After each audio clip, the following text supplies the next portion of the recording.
आपण 6.4 एक्सरसाइज बघतोय. त्यामधील आपण क्वेश्चन मधील example number 1st and 4th example बघितलेलं आहे. आज आपण 8th नंबरचं एक्झाम्पल आणि अजून आपण एक्झाम्पल बघणार आहोत. ते एक्झाम्पल आहे 1 + e⁻x/y × dx + e⁻x/y into bracket 1 - x/y dy = 0. आता हे एक्झाम्पल थोडासा वेगळा टाईप आहे. आपल्याला याच्यामध्ये dx/dy अशी टर्म कन्व्हर्ट करावी लागेल, कारण e ची पॉवर जी आहे x/y त्याबद्दल आपल्याला एक वेगळं व्हेरिएबल पुट करावं लागणार आहे. तर स्टार्टिंगला आपल्याला हे इक्वेशन होमोजिन इक्वेशन आहे का हे आपल्याला बघावं लागेल आणि त्याचं कन्व्हर्जन dx/dy मध्ये करावं लागेल. तर हे आपल्याला दिसते इथं की प्रत्येकाची पॉवर जी आहे x ची पॉवर 1 आहे, y ची पॉवर 1 आहे. या ठिकाणी पण x आणि y दोघांची पॉवर 1 आहे. सिमिलरली स्वतःच आहे. म्हणजे या दोन्ही टर्म मध्ये ज्या ज्या ठिकाणी व्हेरिएबल x आणि y आहे त्या प्रत्येक व्हेरिएबलची डिग्री जी आहे ती सेम आहे. ठीक आहे. सो डिग्री सेम आहे म्हणजे हे काय आहे तर होमोजिनियस डिफरन्शियल इक्वेशन आहे. म्हणजे त्या फॉर्म मध्ये आपण लिहूया. तर आपण ते लिहिणार कसे तर 1 + e⁻x/y dx = e⁻x/y minus into bracket 1 - x/y into dy. आपण ही टर्म आहे dy मल्टिप्लाय असते ती पूर्ण टर्म राईट हँड साईडला घेतलेली आहे. आता आपण dy ला आपण लेफ्ट हँड साईडला घेऊयात आणि dx ला मल्टिप्लाय टर्म आहे ती टर्म आपण राईट हँड साईडला पाठवूयात. e⁻x/y into bracket 1 - x/y upon 1 + e⁻x/y. ठीक आहे. तर आता बघा या ठिकाणी आपल्याला होमोजिनियस आहे हे आपल्याला समजलेलं आहे. आपण त्याकडे मेन्शन करूया आणि याला आपण इक्वेशन नंबर 1 कन्सिडर करूया. So this is homogeneous differential equation. Okay. So आपण dx/dy मध्ये का कन्वर्ट केलं हे तर आपल्याला x/y बद्दल एक वेगळं व्हेरिएबल ते मानायचं आहे. म्हणजे आपण काय करणार आहोत तर x/y या दोघांबद्दल डायरेक्ट आपण u मानणार आहोत. ठीक. असं का केलं जर आपण y = vx जी आपली नेहमीची पद्धत आहे सबस्टिट्यूशन मेथडची ती जर पुट केली तर थोडंसं आपल्याला हे एक्झाम्पल सॉल्व्ह करायला थोडंसं अवघड गेलं असतं. त्यासाठी या एक्झाम्पल सबस्टिट्यूशन थोडंसं वेगळं आहे. ते काय आहे तर x/y = u. याच्यावरून आपल्याला x काय मिळेल तर x = u × y. ठीक आहे. आता आपण याला डिफरन्शिएट करणार. x = u × y आहे. याला आपण डिफरन्शिएट केलं तर आपल्याला मिळणार आहे dx/dy. त्यामुळे आपण हे जे एक्झाम्पल आहे ते dx/dy मध्ये कन्वर्ट केलेले आहे. ठीक आहे. तर बघा याचे डेरिव्हेटिव्ह काय येईल. So differentiate this with respect to x नाही y. आता y with respect to y ने डेरिव्हेटिव्ह फाइंड केल्यामुळे काय येणार इथे या ठिकाणी तर dx/dy येईल is equal to u in derivative of y. आता या ठिकाणी y चे डेरिव्हेटिव्ह ही 1 येणार आहे का आपण with respect to y derivative find करतोय. So derivative of y is 1 plus y into derivative of u. तर आपण derivative with respect to y find करतो त्यामुळे डेरिव्हेटिव्ह u चे ना du/dx म्हणजे ही आली dx/dy ची व्हॅल्यू. आता आपण ही जी व्हॅल्यू आहे हे आणि हे दोन्ही इक्वेशन नंबर 1 मध्ये पुट करूयात. सो देअरफॉर इक्वेशन 1 बिकम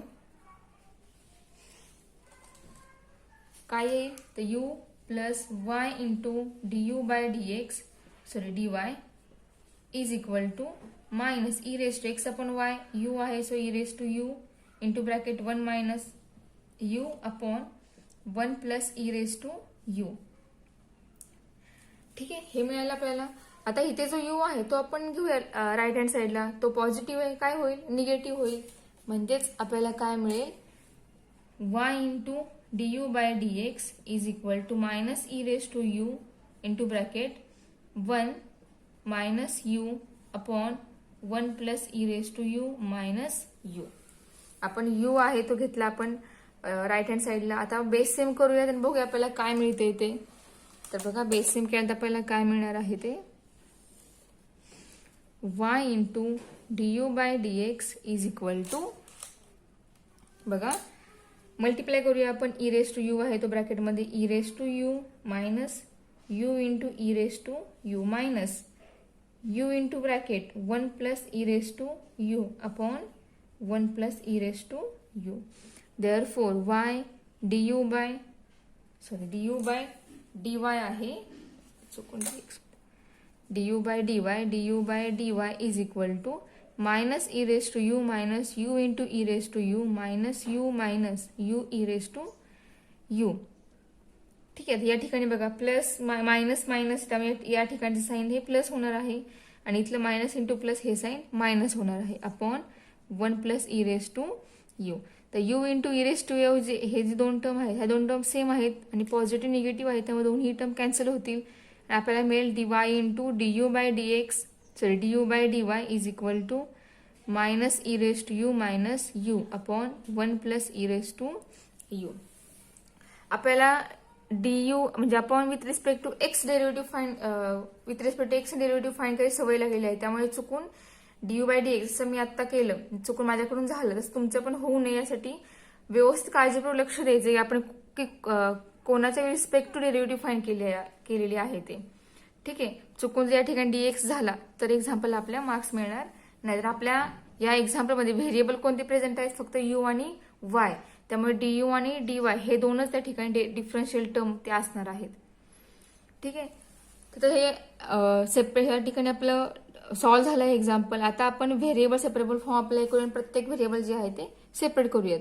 तर बघा du आपण u ज्या ठिकाणी व्हेरिएबल त्या ठिकाणी du आपण देऊया त्या टर्मला आणि y आपण dy तो एका साईडला घेऊयात. म्हणजेच काय येईल बघा, जरा मायनस आणि कॉमन काढलं आपल्याला या ठिकाणी काय मिळेल, तर e raise to u minus u upon 1 plus e raise to u, sorry plus इथे येईल, मायनस साईन या दोन्हीमधून कॉमन काढलेलं आहे, याला मल्टिप्लाय du राहील is equal to 1 upon y into dy असं येणार आहे. ठीक आहे, so minus e raise to u, बघा हेच मी या फॉर्म मध्ये लिहिते, सॉरी याचा रेसिप्रोकल होईल कारण आपण ती टर्म इकडे मल्टिप्लाय करून घेणार आहोत. म्हणजे आपल्याला काय मिळेल, तर 1 plus e raise to u upon minus into bracket e raise to u plus u, बरोबर, याला मल्टिप्लाय du असणार आहे. 1 अपॉन वाय इंटू dy येईल. ठीक आहे, आता हे मायनस साईन दोघांना कंबाईन आहे ते आपण सेपरेट देऊयात. So minus into bracket 1 plus e raise to u upon u plus e raise to u into du is equal to 1 upon y into dy. ठीक आहे, आता आपले व्हेरिएबल्स बघा पूर्णपणे सेपरेट झालेले आहेत. आता आपण या स्टेपला इंटिग्रेट करू शकतो. सो इंटिग्रेटिंग बोथ साइड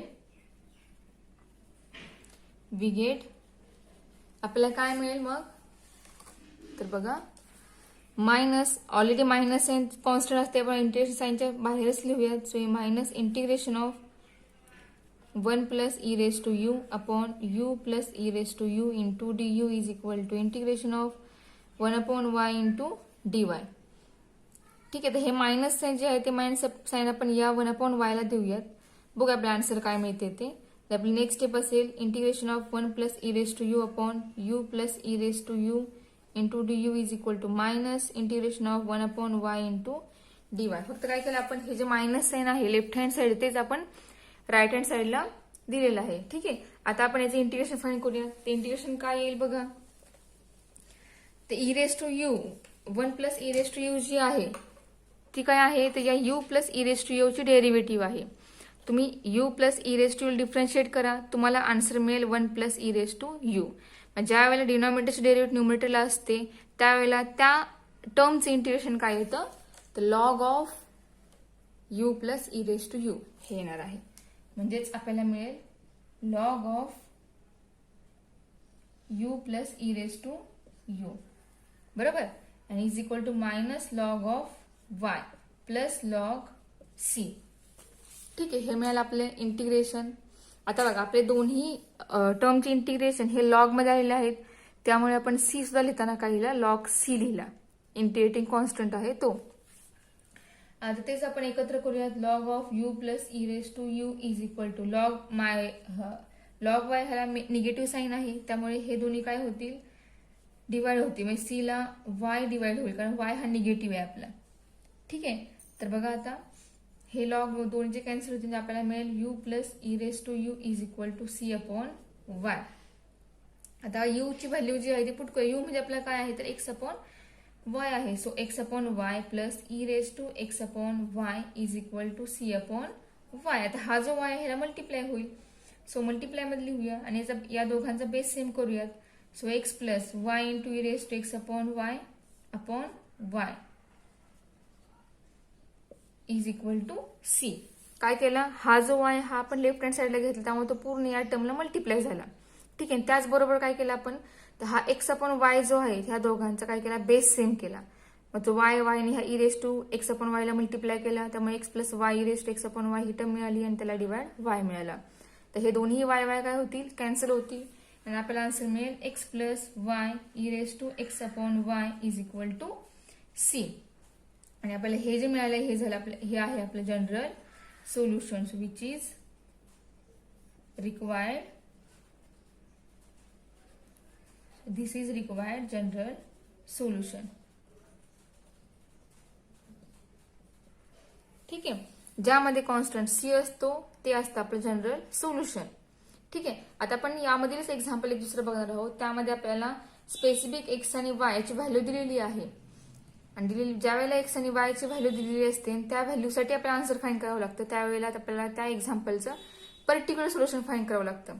ठीक आहे. सो आपण त्या टाईपचं एक्झाम्पल एक बघूया आता. नेक्स्ट बघा 10th नंबरचं एक्झाम्पल आहे. एक्झाम्पल आहे x into y dy by dx equal to x square plus 2y square. आता यामध्ये बघा आपल्याला हे तर फाइंड करायचं आहे याचं सोल्युशन, पण त्याचबरोबर आपल्याला दिलेलं आहे का इथं, तर y ऑफ 1 इक्वल टू 0 अशी व्हॅल्यू दिलेली आहे. तर y ऑफ 1 म्हणजेच काय, तर y हा 0 आहे आणि 1 जी आहे ती 1x ची व्हॅल्यू आहे. हे एकत्र दिलेलं आहे. हे सेपरेट काय आहे, तर x इक्वल टू 1 आणि y इक्वल टू 0 म्हणजे x 1 आणि y 0 असताना या एक्झाम्पलचं पर्टिक्युलर सोल्युशन काय असेल ते आपल्याला फाइंड करायचंय. ठीक आहे. आता ही व्हॅल्यू आपल्याला आत्ता लागणार नाहीये. ज्या वेळेला आपण जनरल सोल्युशन फाइंड करणार आहोत ते फाइंड केल्यानंतर मग आपल्याला ही व्हॅल्यू त्या ठिकाणी लागणार आहे. ठीक आहे. मग तोपर्यंत आपण सोल्युशन फाइंड करूया जनरल सोल्युशन. तर बघा आपलं already example dy by dx याच्यामध्ये कन्वर्ट केलेलं आहे. त्याचबरोबर जी टर्म त्याला मल्टिप्लाय ती टर्म आपण घेऊया साईडला, म्हणजे आपलं डिफरन्शियल होमोजिन डिफरन्शियल इक्वेशन तयार होईल. ठीक आहे. या ठिकाणी बघा दोघांची पॉवर 1 1 आहे म्हणजे 1 प्लस 1. या टर्मची पॉवर डिग्री झाली 2, या एका टर्मची डिग्री आहे 2, या एका टर्मची डिग्री आहे 2. म्हणजे आपल्या एक्झाम्पलमध्ये जेवढ्या टर्म आहेत त्या सगळ्या टर्मची डिग्री काय आहे, सेम आहे. म्हणजे आपलं हे एक्झाम्पल होमोजिनियस डिफरन्शियल इक्वेशन आहे. ठीक आहे. तर बघा dy by dx is equal to x square plus 2y square upon x into y. So this is homogeneous differential equation. Okay, so put y is equal to vx. आपण काय करणार आहोत, तर y equal to vx put करणार. याला आपण differentiate केलं, differentiate with respect to x. बघा मग अशी आपण डेरिव्हेटिव्ह फाइंड केली पण विथ रिस्पेक्ट टू y ने फाइंड केली. पण या ठिकाणी आपण काय करणार आहोत, derivative with respect to x ने फाइंड करणार आहोत, कारण आपण y equal to value put करतोय आणि आपल्याला व्हॅल्यू हवी आहे dy बाय dx ची. त्यामुळे आपण विथ रिस्पेक्ट टू x ने डेरिव्हेटिव्ह फाइंड करणार आहोत. तर विथ रिस्पेक्ट टू डेरिव्हेटिव्ह काय येईल, तर dy by dx is equal to v plus x into dv by dx. तर मगाशी जे आपण एक्झाम्पल सॉल्व्ह केलं त्या टाईपचे एक्झाम्पल बहुतेक त्या आपल्या 6.4 मध्ये तेवढे एकच एक्झाम्पल ते थोडंसं वेगळ्या टाईपचं आहे.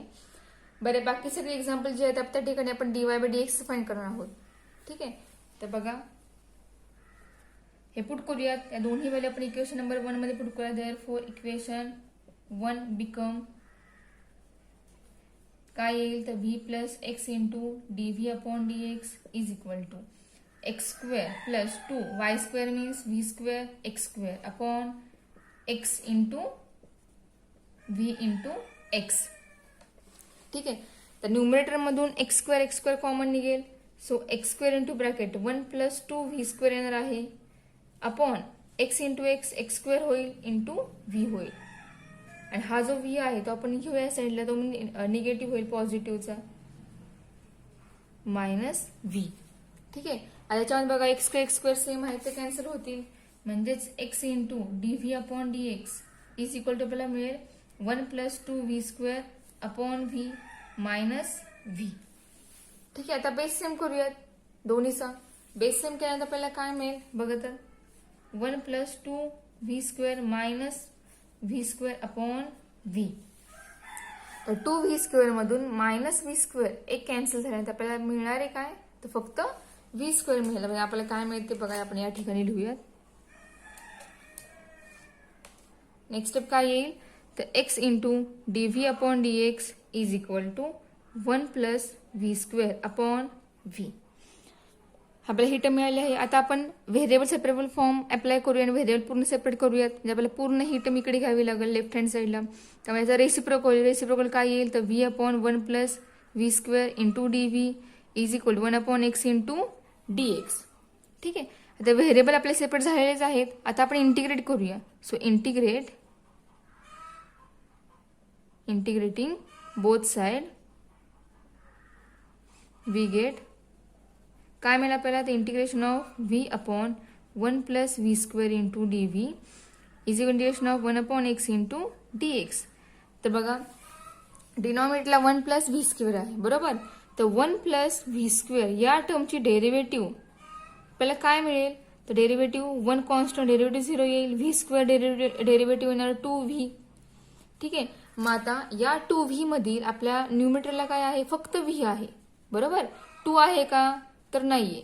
मग 2 नाहीये, मग आपण तो 2 ऍडजस्ट करायचा. आपल्याला डिनॉमिनेटरची डेरिव्हेटिव्ह न्यूमरेटरला येण्यासाठी जी ऍडजस्टमेंट करावी लागते ती आपण त्या ठिकाणी ऍडजस्टमेंट करणार आहोत बरोबर. मग त्यासाठी आपल्याला काय हवंय, तर डेरिव्हेटिव्ह फाइंड केली आपण याची. आपल्याला डेरिव्हेटिव्ह काय मिळते, 0 प्लस 2v मिळते. मग आपल्याला एक्झाम्पल मध्ये ऑलरेडी v आहे न्यूमरेटरमध्ये, मग 2 नाहीये, तोच 2 आपण घेणार. पण कशा प्रकारे घेणार, तर त्या 2 ने आपण डिवाइड करणार आणि मल्टिप्लाय करणार. बघा समजलं का, काय केलं आपण, ऍडजस्टमेंट केली 2 ची. 2 मल्टिप्लाय सुद्धा केला आणि डिवाइड सुद्धा केला. म्हणजे हा 2 एकमेकाला कॅन्सल होतोय आणि आपल्याला परत रिटर्न ही स्टेप मिळते. ठीक आहे. Is equal to integration of 1 upon x into dx. आता याचं इंटिग्रेशन काय येईल, तर डिनॉमिनेटरचे डेरिव्हेटिव्ह जर न्यूमरेटरला असेल तर इंटिग्रेशन काय येतं, लॉग ऑफ डिनॉमिनेटर जो असेल तो येतो. Is equal to log of x plus, हे दोन्ही लॉग मध्ये आलेले आहेत इंटिग्रेशन, त्यामुळे आपण कॉन्स्टंट c घेताना तो सुद्धा आपण लॉग c घेणार. ठीक आहे. आता 1/2 जो आहे तो डिवाइड आहे तो आपण इकडे घेऊया, मल्टिप्लाय होईल. Log of 1 plus v² is equal to 2 into log of x plus c आहे, म्हणजे या ठिकाणी x इंटू c होईल. कारण दोन्ही टर्म पॉझिटिव्ह आहेत, म्हणजे त्यामधील x आणि c ते लॉगच्या रूलनुसार एकमेकांना मल्टिप्लाय होतील. ठीक आहे. तर हा 2 मल्टिप्लाय तो आपण पॉवर मध्ये लिहूया, म्हणजे तो कसा होईल, log of x into c याचा स्क्वेअर होईल. Log of 1 plus v² is equal to. Okay. आता लॉग दोन्हीकडे सेम आहेत, लॉग कॅन्सल होतील. आपल्याला काय मिळेल, तर 1 plus v² equal to x² into c² मिळेल. ठीक आहे. आता आपल्याला v ची व्हॅल्यू पुट करायची. v म्हणजे कोण आहे आपला, तर बघा याच्यावरून v काय मिळेल, तर v is equal to y upon x मिळेल. ठीक आहे. हा जो y अपॉन x आहे तो आपण या ठिकाणी यूज करणार आहे. तर 1 plus y upon x bracket square is equal to x² into c². आता काय मिळेल आपल्याला, तर x² 1 plus y² upon x² मिळेल is equal to x² into c². तर बेस सेम करूयात. बेस सेम केल्यानंतर आपल्याला काय मिळेल बघा, तर मी या ठिकाणी लिहिते. बेस सेम केलं आपल्याला काय मिळेल, तर x² plus y² upon x² मिळेल equal to x² into c².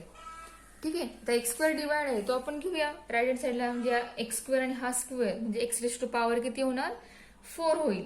x² plus y² equal to x raise to 4 into c². ठीक आहे. आता आपल्याला हे जे मिळालं आहे, काय मिळालेलं आहे, हे जनरल सोल्युशन मिळालेलं आहे. आता ते c² आहे, c कॉन्स्टंटच आहे, मग तुम्ही c² घ्या किंवा c घ्या, तो काय होतो, कॉन्स्टंटच राहतो. त्यामुळे आपण या ठिकाणी परत c² ला c कन्सिडर करणार. c इथं c आपण या c² ला c1 म्हणूयात. ठीक आहे. आणि या ठिकाणी लिहूयात wear c1² equal to c. ठीक आहे. कारण जरी तो स्क्वेअर मध्ये असेल किंवा स्क्वेअर मध्ये नसेल तर तो कॉन्स्टंट cच आहे, त्यामुळे तो कॉन्स्टंट cच राहणार आहे. त्यामुळे पुन्हा आपण त्या स्क्वेअरला काय केला, c केला. आता हे जे मिळालं आपल्याला, हे काय मिळालं आहे, तर दिस इज जनरल सोल्युशन. ठीक आहे, हे आहे आपलं जनरल सोल्युशन. आता आपल्याला फाइंड करायचे काय, तर आपल्याला एक्स आणि वाय, एक्सची व्हॅल्यू 1 असताना आणि वायची व्हॅल्यू 0 असताना आपल्याला पर्टिक्युलर सोल्युशन फाइंड करायचं आहे. तर बघा, put x equal to 1 and y equal to 0. तर बघा, नाव y of 1 equal to 0 when x equal to 1 and y equal to 0, we get, आपल्याला काय मिळेल, तर 1 square plus 0 is equal to 1 raised to 4 into c. 1 square 1 is equal to 1 raised to 4 1 c. हे आपल्याला c ची value आली 1. ठीक आहे. So therefore the particular solution is, काय आहे ना ते पर्टिक्युलर सोल्युशन, तर x square plus y square is equal to x raise to 4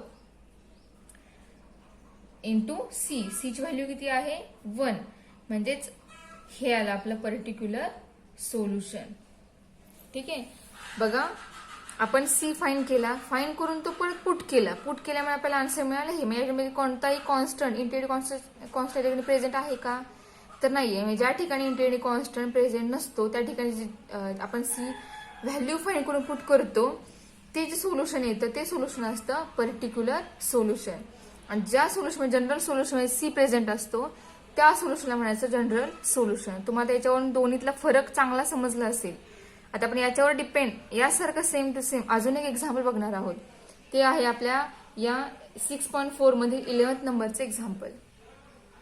next बघा, 11th नंबरचं एक्झाम्पल आहे x into dy plus 2y into dx is equal to 0 when x equal to 2 and y equal to 1. बघा, आपल्या या ठिकाणी x आणि वायची proper एक value दिलेली आहे. म्हणजे आपल्याला या व्हॅल्यूसाठी आन्सर फाइंड करायचा आहे. तर स्टार्टिंगला आपण याला इंटिग्रेट करणार, व्हेरिएबल सेपरेबल फॉर्म करणार. आधी हे होमोजिन डिफरन्शियल इक्वेशन आहे हे बघणार आहे आपण आधी. तर आहे दिसते आपल्याला या ठिकाणी की पहिल्या टर्म मध्ये व्हेरिएबल एक्स आहे त्याची डिग्री 1, सेकंड टर्म मध्ये व्हेरिएबल वाय आहे डिग्री 1 आहे. तर मग या दोन्ही टर्मची डिग्री सेम आहे. So this is homogeneous differential equation. लिहूयात, आपण त्यामध्ये कन्वर्ट करूयात. तर कन्वर्ट डायरेक्ट मी करते. कन्वर्ट करून आपल्याला काय मिळेल, तर dy upon dx is equal to minus 2y upon x. So this is homogeneous differential equation. तर बघा, आता या ठिकाणी dy upon dx equal to minus 2y upon x आहे. तर या ठिकाणी कोणतीही सबस्टिट्यूशन मेथड न वापरता इथं व्हेरिएबल्स सेपरेट होत आहेत. ठीक आहे. तर तुम्हाला एक सांगायचं राहिलं होतं, जर डायरेक्ट व्हेरिएबल सेपरेट होत असतील तर त्या ठिकाणी सबस्टिट्यूशन मेथड नाही वापरली तरी चालते. त्यासारखं हे एक्झाम्पल, या एक्झाम्पलमध्ये डायरेक्ट व्हेरिएबल सेपरेट होत आहेत त्यामुळे आपण या ठिकाणी कोणती सबस्टिट्यूशन मेथड वापरणार नाही. y इक्वल टू vx सुद्धा वापरणार नाही किंवा x इक्वल टू uy हे सुद्धा वापरणार नाहीये. ठीक आहे. का वापरणार नाहीये, तर इथं व्हेरिएबल बघा सेपरेट होतात का. dy ला y हवाय, सो आपण y इकडे आणूया. लेफ्ट हँड साईडला काय येईल, तर 1 अपॉन मायनस आणून घ्यायला 1 upon 2y into dy is equal to minus 1 upon x into dx. बघा, याच्यावर आपल्याला हे मिळालं डायरेक्ट. म्हणजेच हे 1 अपॉन y इंटू dy आला 1 अपॉन x इंटू म्हणजे दोन्ही व्हेरिएबल सेपरेट झालेले आहेत. मग ज्या वेळेला आपल्याला व्हेरिएबल डायरेक्ट सेपरेट करता येतात त्यावेळेला त्या एक्झाम्पलमध्ये सबस्टिट्यूशन मेथड नाही वापरली तरी चालते, तरी सुद्धा येणारा आन्सर जे आहे ते आपल्याला करेक्ट मिळतं. ठीक आहे. तर बघा, आपले व्हेरिएबल वेगळे झालेले आहेत, सेपरेट झालेले आहेत. तर आपण याला इंटिग्रेशन करूया. So integrating both side we get 1 upon 2 constant आहे तो आपण डायरेक्टच बाहेर लिहूया. 1 upon y dy equal to minus integration of 1 upon x into dx. आता 1 अपॉन y इंटिग्रेशन काय मिळेल, तर log 1 upon 2 into log y is equal to minus log x plus, आता बघा दोन्ही इंटिग्रेशन लॉग मध्ये मिळालेले आहेत, सो आपण इंटिग्रेटिंग कॉन्स्टंट c तो सुद्धा आपण लॉग c असा घेणार. ठीक आहे. आता हा x लॉग x हा निगेटिव्ह आहे त्यामुळे तो या c ला डिवाइड होईल. म्हणजे ही टर्म एकत्र कशी होईल, तर c अपॉन x या फॉर्म मध्ये होईल. ठीक आहे. तो 1 अपॉन 2 इंटू लॉग y, तो 1 अपॉन 2 जो आहे तो आपण राईट हँडला घेऊया, तो मल्टिप्लाय होईल log of c upon x ला. तर log y equal to 2 into log c upon x. तर 2 जो मल्टिप्लाय आहे तोच काय होईल या c अपॉन x ला पॉवरमध्ये जाईल, म्हणजेच log of c upon x bracket raise to 2 log y is equal to. ठीक आहे, दोन्ही लॉग सेम आहेत, कॅन्सल होतील आणि आपल्याला काय मिळेल, direct y equal to c square upon x square मिळेल. ठीक आहे, आता आपण काय करणार आहोत, या ठिकाणी c square upon x square मिळालेला आहे, तर हा एक्स स्क्वेअर जो आहे तो आपण लेफ्ट हँड साईडला घेऊयात, म्हणजे y into x square is equal to c square मिळेल.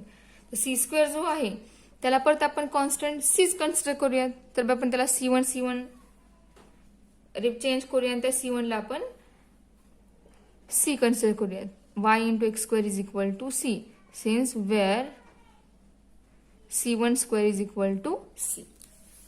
ठीक आहे, कोणताही कॉन्स्टंट येऊ दे, त्या कॉन्स्टंटला पुन्हा सीच कन्सिडर करायचं आणि त्यानंतरच पर्टिक्युलर सोल्युशन काय सांगितलेलं आहे फाइंड करायचं ते फाइंड करायचं.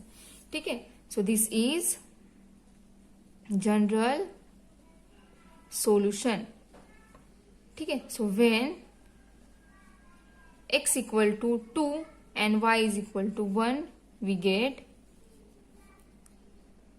काय मिळेल, तर 1 आहे, 1 into 2 square is equal to c, 2 square is 4, so c is equal to 4. ही झाली आपली सी ची व्हॅल्यू. ठीक आहे, so therefore the particular solution is x square into y is equal to 4. This is our particular solution. बघा आता आपण ज्यात c आहे त्याला बोललो आपण जनरल सोल्युशन. त्यानंतर आपल्याला x आणि y दिला होता म्हणून तो आपण या ठिकाणी वापरला आणि तो पुट करून c फाइंड केला. आणि ते पुट करून तो जो c आपण फाइंड करतो, c पुट केल्यानंतर जे आपल्याला मिळालं आहे त्याला म्हणलो आपण पर्टिक्युलर सोल्युशन. हे प्रत्येक एक्झाम्पलमध्ये फाइंड काय सांगितलं नाहीये. ज्या ठिकाणी एक्स आणि वाय दिला आहे फक्त त्याच एक्झाम्पलसाठी आपण दोन्ही सोल्युशन फाइंड केलेले आहेत. ठीक आहे, काही एक्झाम्पलमध्ये ते एक्स आणि वाय दिला नाहीये, त्यामुळे आपण त्या ठिकाणी फक्त जनरल सोल्युशन फाइंड केलं. आणि ज्या ठिकाणी एक्स आणि वाय याची व्हॅल्यू दिलेली आहे त्या ठिकाणी आपण पर्टिक्युलर सोल्युशन फाइंड केलेलं आहे. ठीक आहे, जसं एक्झाम्पल असेल आपल्या बुकमध्ये किंवा तुम्हाला एक्झाममध्ये येईल त्यानुसार आपण एक्झाम्पल सॉल्व्ह करणार. ठीक आहे, तर बघा आपल्या 614 मधील जे एक्झाम्पल मी घेते तेवढे तुम्हाला सफिशियंट आहे. तुम्ही ती एक्झाम्पल सगळे रेफर करा आणि त्यामधील बाकी एक्झाम्पल जी राहिलेली आहे ते तुम्ही सगळे एक्झाम्पल सॉल्व्ह करा. ठीक आहे, आपण नेक्स्ट लेक्चरला आपला नेक्स्ट पॉईंट जो आहे तो पॉईंट सुरू करणार आहे. तर नेक्स्ट पॉईंट जो आहे तो पॉईंट आहे लिनियर डिफरन्शियल इक्वेशन. तर तो पॉईंट तुम्हाला आता या वर्षी सिलेबसला नाहीये तरीही मी घेणार आहे, कारण बोर्डासाठी जरी तो नसेल सिलेबसला तरी पण तुम्हाला जेई आणि सीईटीला तो असू शकतो किंवा असणार आहे. त्यामुळे तो पॉईंट आपण घेणार आहोत. तो पॉईंट जरी तुम्ही बोर्डाला केला नाही तरी चालेल, पण सीईटी साठी आणि जेई साठी तुम्हाला त्यातली एक्झाम्पल बघावी लागतील. सोपी आहेत, अवघड नाहीयेत. बघूया. ठीक आहे, नेक्स्ट लेक्चरला बघूयात आपण तो पॉईंट. आता तुम्ही ही जी एक्झाम्पल आहे ती बघा, सॉल्व्ह करा आणि याच्यावर डिपेंड जी बाकी एक्झाम्पल राहिली आहे ती तुम्ही सॉल्व्ह करण्याचा प्रयत्न करा.